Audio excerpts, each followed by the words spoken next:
Hi friends, welcome to Kavita's Kitchen. இன்னைக்கு நம்ம கிச்சன்ல முட்டை சேமியா வெச்சிட்டு ஒரு பிரேக்ஃபாஸ்ட் ரெசிபி தான் செய்ய போறோம். இது வந்து குழந்தைங்கல இருந்து பெரியவங்க வரைக்கும் எல்லாரும் நல்லா விரும்பி சாப்பிடக்கூடிய ஒரு ரெசிபி தான். வாங்க இப்போ எப்படி செய்யறதுன்னு பார்க்கலாம். இப்போ அடுப்புல ஒரு கடாய் வெச்சிட்டு இதுல 1 ஸ்பூன் அளவுக்கு குக்கிங் ஆயில் சேர்த்துக்கலாம். கூடவே 1 ஸ்பூன் அளவுக்கு நம்ம நெய் சேர்த்துக்கலாம். இப்போ இது நமக்கு சூடாகட்டும். இப்போ சூடாயிடுச்சு. 1 கப் அளவுக்கு நான் வறுத்த சேமியா தான் எடுத்திருக்கேன். நீங்கள் வறுத்தது வறுக்காதது எது வேணாலும் எடுத்துக்கலாம். ஆனால் வறுத்து இருந்தாலும் நம்ம வந்து மறுபடியும் லைட்டாக நம்ம ரோஸ்ட் பண்ணி எடுத்துக்கணும். இப்போ இது வந்து நல்ல ஒரு கலர் சேஞ்ச் ஆகணும். அந்தளவுக்கு நம்ம லோ ஃப்ளேமில் வச்சுட்டு வறுத்து எடுத்துக்கலாம்.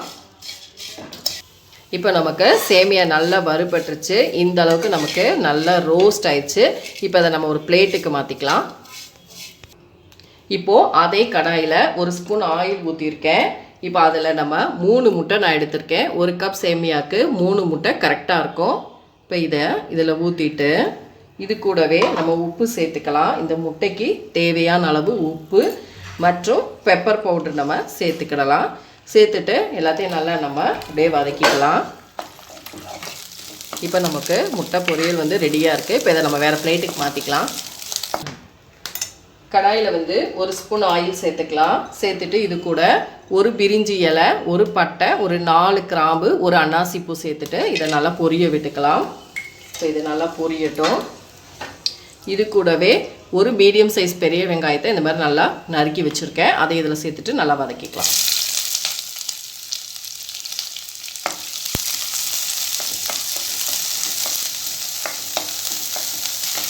இப்போது வெங்காயம் வந்து நமக்கு நல்லா வதங்கிருச்சு. இந்த ஸ்டேஜில் நம்ம ஒரு பச்சை மிளகாய் வந்து நான் பொடியாக நறுக்கியிருக்கேன். உங்களுக்கு எவ்வளோ காரம் வேணுமோ அந்த அளவுக்கு நீங்கள் சேர்த்துக்கலாம். நான் 1 மட்டும் சேர்த்துருக்கேன். இது கூடவே 1 டீஸ்பூன் அளவுக்கு நம்ம இஞ்சி பூண்டு பேஸ்ட்டு சேர்த்துக்கிடலாம். நல்லா எல்லாத்தையும் வதக்கி கொடுத்துக்கலாம்.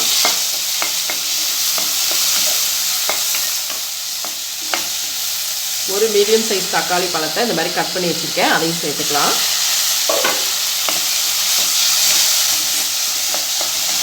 இப்போ இந்த தக்காளி நமக்கு நல்லா சாஃப்ட் ஆகிறதுக்கு நம்ம உப்பு சேர்த்துக்கிடலாம்.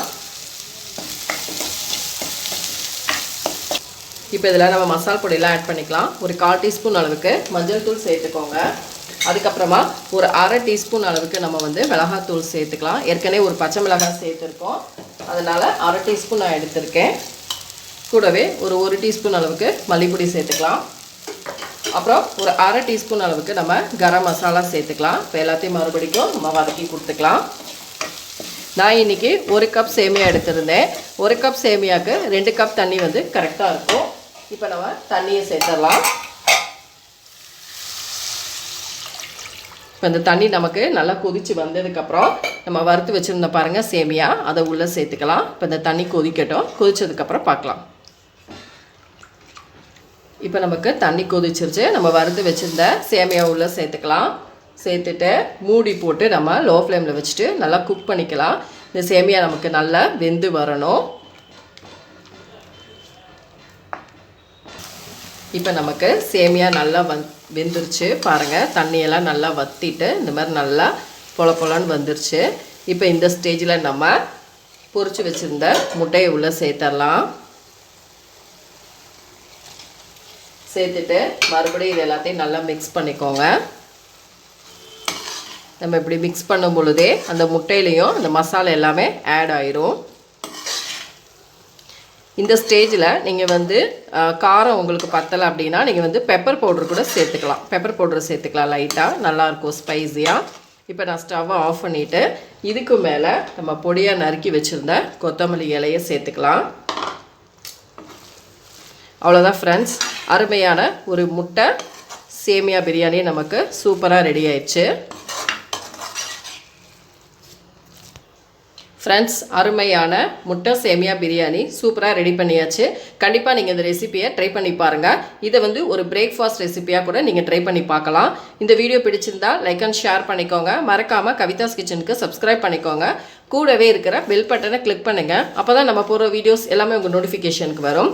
அடுத்த வீடியோவில் உங்களை சந்திக்கிறேன். தேங்க்யூ.